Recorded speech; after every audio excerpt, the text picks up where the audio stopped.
de verbalisation. Ici, 6 rue Pierre Mendès, France. C'est pareil, c'est pour un arrêt tabac, hein, dans les bars tabac, hein, bien sûr. Donc je suis en arrêt, hein, souvent le tabac est à proximité de la porte, donc on voit bien le véhicule, donc il n'y a pas de souci et de problème de cette proximité. Les warnings sont mis, voilà, hein. Donc bien sûr, réclamation toujours, et refus, ordonnance pénale, voilà. Alors là, on peut voir que toutes les ordonnances pénales sont réalisées par la juge de proximité cette fois-ci. Ouais, il y a une alternance. Alors, je viens de le découvrir, on va le voir sur tous les noms, hein. D'habitude, c'était le juge d'instance. Voilà, je n'y prêtais pas guère l'attention à l'époque, hein. Là, comme je refais tout, on voit les petits détails qui m'ont passé, puisque de toute façon, c'était du pur harcèlement. Donc, le deuxième PV, 69 boulevard Châtillon, c'est en face de chez moi, hein, comme d'habitude. Voilà, donc il reste toujours dans ce côté sadique et pervers, hein. Nous sommes de 2014-2015, là, hein. Celui-là, hop, vous voyez, on y sommes presque mi-2015. Voilà, l'ordonnance pénale. Le plaidoyer, bah, comme d'habitude, hein, il sera pareil au TP ou à la CA. Cette fois-ci, je vais faire accord en cours d'appel, donc rappel des frais, des faits, hein, toujours le coup d'État constitutionnel, le traité de Lisbonne de 2008, hein, la trahison, haute trahison parlementaire sénatoriale, Conseil constitutionnel aussi, bien sûr, hein, Conseil d'État, hein, tous ceux qui renient la Ve République, hein, pour l'empire fascisme, de la technocratie, des escroqueries de l'Union européenne. Donc les faits sur les deux PV, mais voilà, je ne rentre pas dans les détails non plus, hein, c'est toujours ce harcèlement, la nanosynthèse et bien sûr toutes les procédures. Voilà, c'est exactement du copier-coller. Et là, je ne vais pas tomber sur la juge de proximité, je vais tomber sur le juge d'instance. Alors c'était Emmanuel Rochard à l'époque. C'est marqué juge de proximité, mais c'est un juge d'instance. Alors ça, je ne le savais pas, hein, c'est vous le découvrez quand bah, vous arrivez le jour de l'audience, vous dites, tiens, ah, il y a encore un changement. Et lui, donc pendant les 2-3 heures que je suis obligé d'attendre avant de passer, hein, donc je capte le facial et la perception, soit pervers ou sadique, du magistrat, hein, dans les différents dossiers qui se passent avant, hein, quand vous avez la connaissance du droit. Vous voyez les questions orientées, la manipulation, hein, toujours sur ces PV abusifs, hein, bien sûr. Et je ne perçois pas chez cet homme ce que j'ai perçu chez les 3 juges de proximité féminins. Donc, en fin de compte, voilà, je ne vais rien lire, je vais discuter, voilà, en dénonçant les verbalisations abusives, dire, voilà, il y avait moi et un autre véhicule, il n'y a que moi qui ai verbalisé, je suis en arrêt, je ne suis pas en stationnement, je viens juste acheter du tabac. Voilà, quand un livreur dépose un colis, il met les warnings, il dépose le colis. Voilà, on ne va pas lui mettre un PV pour stationnement parce qu'il est en arrêt. Voilà, donc ça c'est le principe. Et devant chez moi, bon ben ça c'est le harcèlement autorisé par cette criminalité de l'OMP cadré.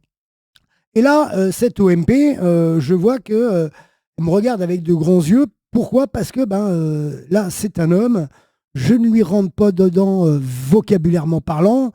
Parce que je n'ai pas perçu le côté pervers et sadique que j'ai retrouvé chez les 3 magistrates de proximité qui m'ont condamné, quoi. Mais là, j'attendais que dans ce cas-là, elle parle, cette OMP, hein, dire, ah ben, comment ça se fait que vous n'avez pas la même agressivité ou le même ton, voilà, je lui aurais expliqué, hein. Mais non, c'est censure omerta, quoi. Elle fait comme si de rien n'était, comme si elle me découvrait, comme si à chaque fois que je passais au niveau du tribunal de police, elle me rencontrait pour la première fois. Vous voyez, toujours la même hypocrisie, hein, de l'OMP, de la commissaire. Donc voilà. Alors, sur ce premier PV, eh ben, je suis relaxé. Voilà. Et sur le deuxième PV devant chez moi, je suis condamné. Donc en même temps, c'est incohérent, mais vous voyez là, sans faire de documents, vous êtes dans l'oral, vous dites, voilà, et là, on vous relaxe d'un PV. Donc c'est du n'importe quoi. Vous fournissez des preuves, des éléments, des photos, on vous condamne. Vous êtes là juste dans du blabla, d'injuste. Allez, on vous en met une, mais on vous en relaxe d'une. Mais c'est du n'importe quoi. C'est à la tête du client quand même, hein. Ça, c'est clair. Alors, vous voyez, 2014 et 2015, les verbalisations, hein, pour le TI en septembre 2016. Donc les convocations huissiers, hein, bien sûr, voilà. Alors la cour d'appel, bah, c'est le même plaidoyer hein, du copier-coller, hein, donc l'arrêt de la chambre. Voilà, nous sommes toujours quand même avec Madame Roland, hein, c'est normal. Le harcèlement, on ne connaît pas, hein, donc nous sommes toujours sur l'incompétence de cette criminalité de la magistrature féministe qui cautionne, je dirais, les abus de pouvoir et la criminalité du parquet, du ministère public, hein, bien sûr. Voilà, par ces motifs, machin, truc chouette, bien sûr, pourvoi en cassation.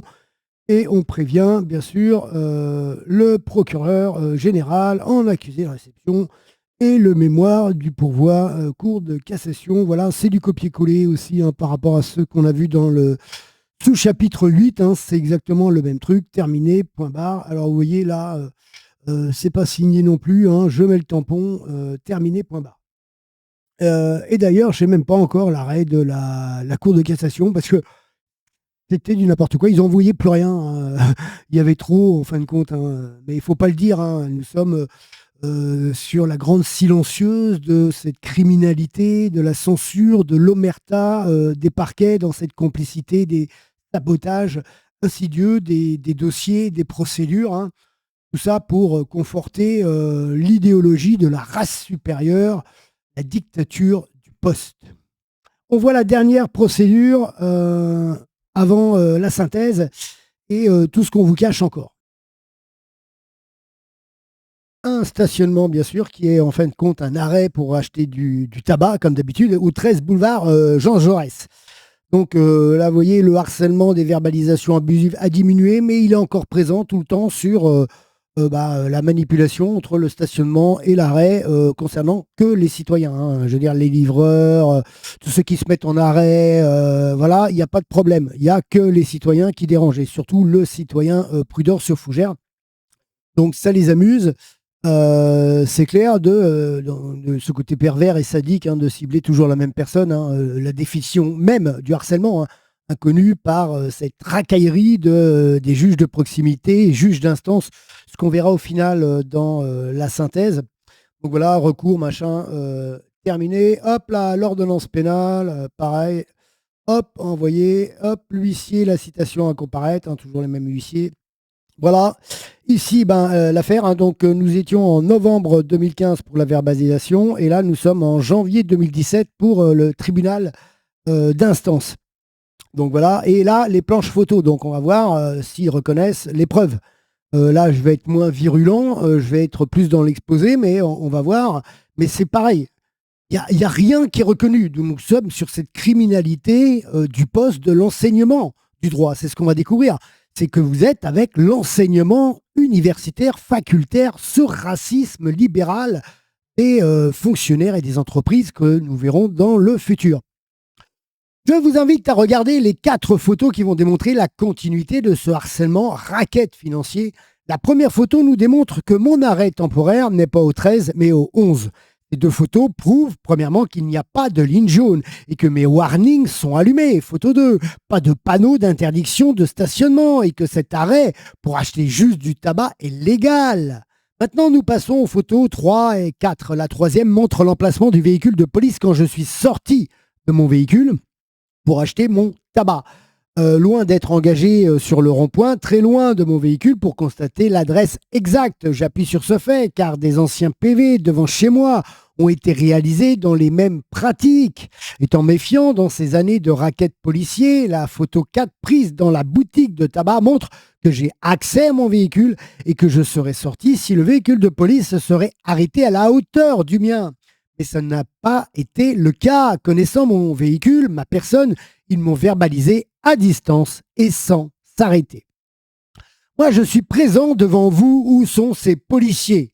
Le ministère public a soutenu continuellement ces escroqueries, harcèlement politico-juridique, financier. Le parquet, ces multiples juges de proximité, ont-ils demandé une enquête interne pour en connaître les causes? Toujours non. Qui sont les responsables hiérarchiques qui ont ordonné cet harcèlement, ce racket en bande organisée, en étant pénalement responsables de leurs actes? Les commissaires et sous-préfets qui, dans leur promotion et alternance, se barrent de la ville après avoir commis leurs délits pénaux en toute impunité juridique. Voilà la juste vérité que je défends.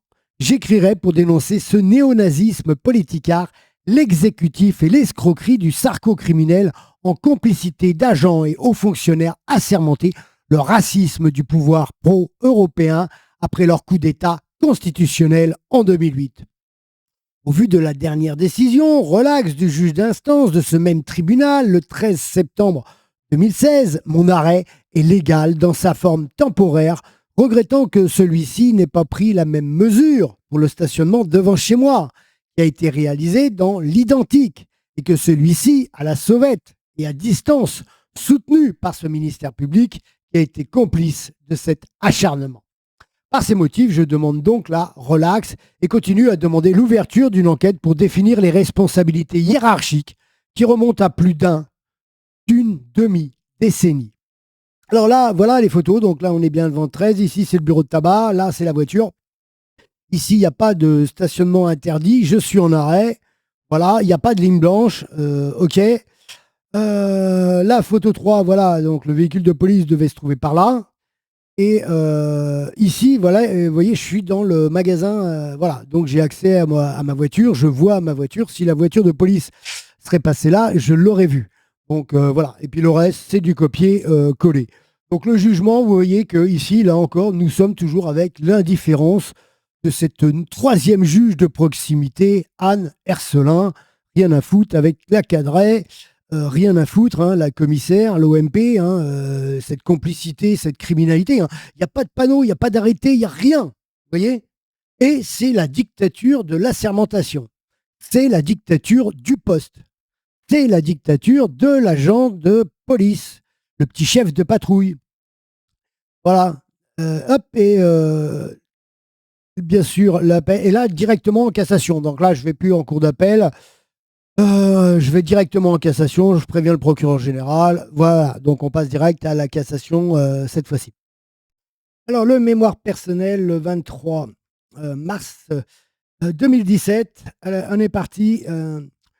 Vu vos derniers jugements sur l'ensemble des dossiers conférant le droit de l'usage de faux témoignages, destruction des dossiers et jugement par contumace de la Cour d'appel de Rennes, procédure inscrite sur le PDM du 13 janvier 2017, vu que vous ne reconnaissez aucun droit devant votre dernière instance, restant fidèle à mes valeurs, aux valeurs institutionnelles, j'ai le devoir de dénoncer le narcissisme et complicité publique de vos instances uniques. Vu que, quels que soient les articles de droit civil, pénal et code de procédure civile et pénale que nous avançons, ne sont pas non plus reconnus par vos instances, je ne développerai que le littéraire du bon sens qui en définit un plus grand nombre de ces droits ignorés par vos postes ou vos fonctions se placent au-dessus des droits et des lois de tout à chacun. Sachant qu'un jour prochain, non défini au sein de la quatrième dimension d'Albert Einstein, le temps, toutes ces informations de procédure publique sera livrées au peuple. Demain, lui seul jugera vos attitudes, définira mon innocence face à vos multiples manipulations administratives que vous avez cautionnées. Vu les renseignements généraux de cette juge de proximité, des dossiers en cours et ceux à venir contre le notarial et la ville de Fougères, l'enseignement des adjoints de la ville, nous estimons que nous rentrons dans un conflit d'influence facultaire, de la discrimination et des jugements de valeur qui faussent son jugement basé juste sur ma prestation, rage de mon ton, face à celle des agents de police qui ont été cautionnés par la commissaire en intérim dans ses représentations d'officiers du ministère public qui couvraient donc l'autre commissaire et l'agent Noël dans les manipulations des dossiers qui m'ont condamné à tort. Vu que tous ces dossiers sont liés entre eux et subdivisés dans le temps sur une demi-décennie, devenant du harcèlement psychologique ciblé administratif en escroquerie financière. Vu que ces facultés rentrent dans le jeu facultaire du droit, les concours d'éloquence qui doivent séduire les instances dans le théâtral du vocabulaire qui souvent devient de l'affabulation et des mensonges oraux au sein des cours. Vu que la vérité des citoyens accusés, verbalisés ne rentre pas dans ce cadre facultaire, victime de discrimination et d'injustice soutenues par l'intérieur du ministère public, pensez-vous qu'au vu de ces harcèlements, le citoyen va chercher à séduire la cour ? Ou plutôt à rentrer dans la rage verbale de toutes ces discriminations, escroqueries financières que nous avons vécues.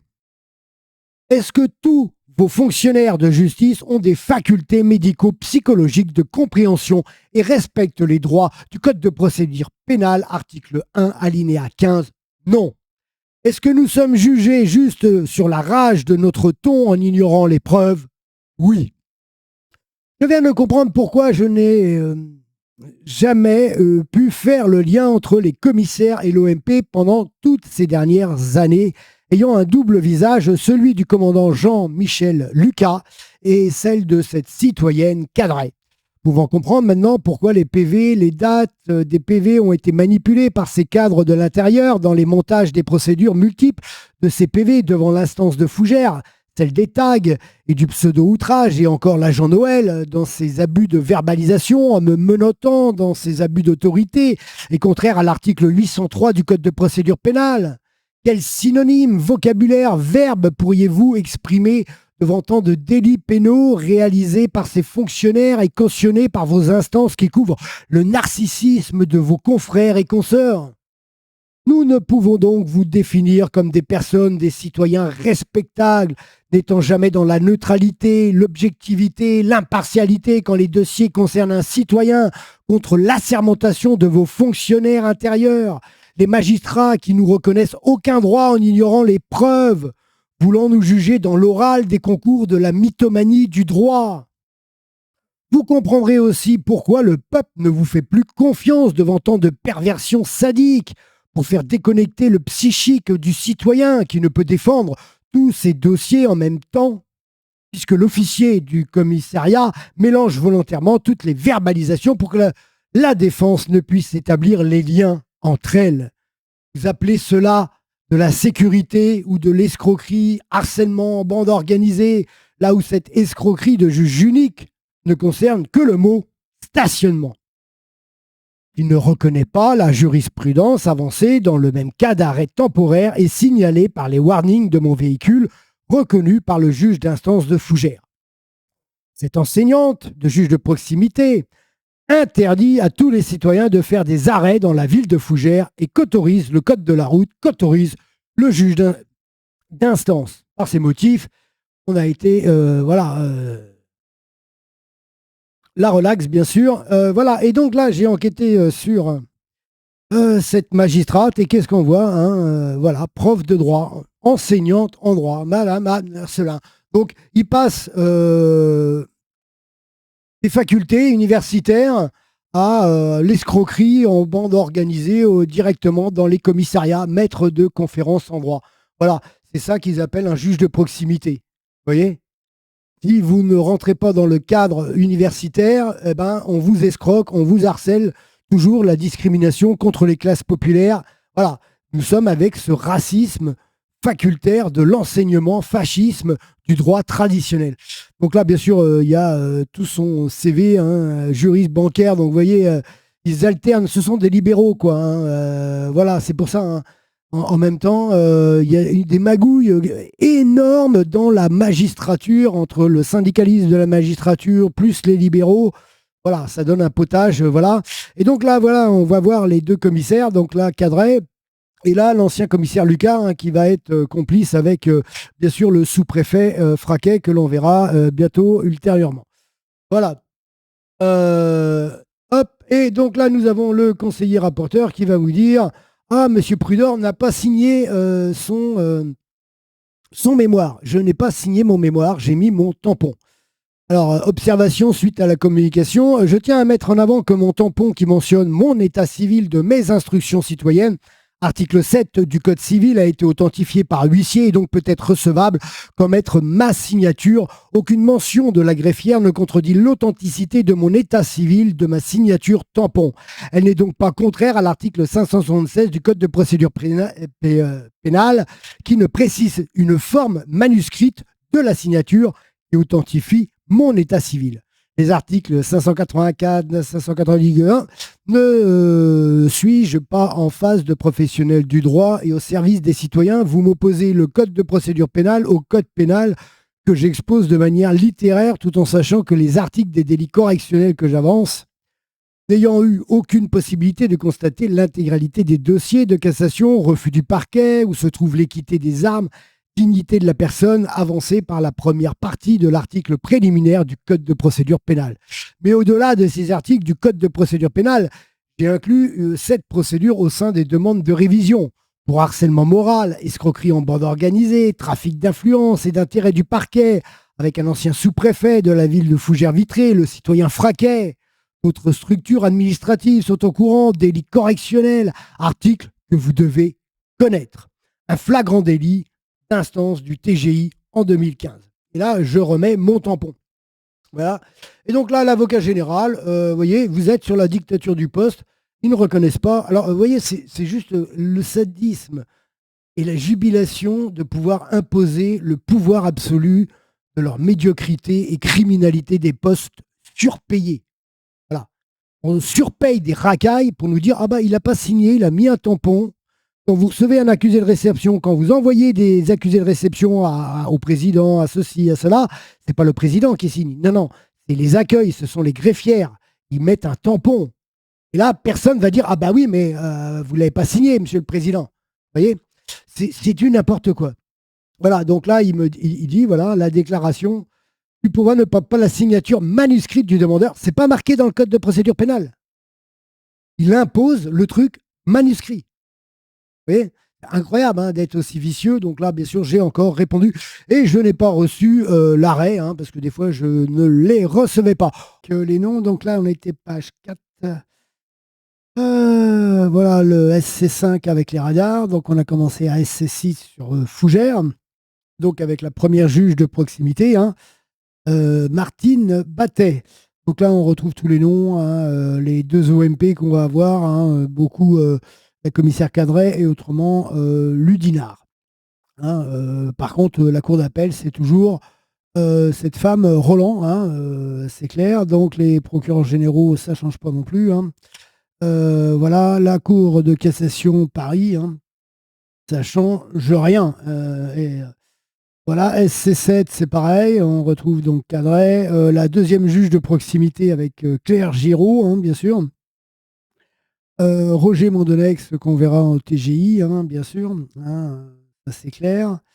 Donc les autres, bon, on continue, hein, toujours la deuxième juge de proximité. Alors ce qu'il faut regarder aussi, c'est les ordonnances pénales. Vous voyez, Claire Giraud. Ici, Martine Battet et Claire Giraud. Donc là, vous voyez, elle fait le coup de pute avant de se barrer, la première juge Battet. Hein. C'est elle qui fait les. Donc là, il y a la manipulation entre les deux. Hein. Voilà, donc la deuxième juge encore. Tac, tac, tac. Aussi, toujours ici. Donc là, un petit changement avec l'OMP Ludinard. Voilà, et là, c'est le juge d'instance. Donc ça, c'est important parce que je ne l'avais pas remarqué avant. Hein. Enfin, sur le coup, hein, il y en avait tellement que de toute façon, on va voir les parallèles, il y avait trop de boulot. Hein. Donc là, c'était le juge d'instance.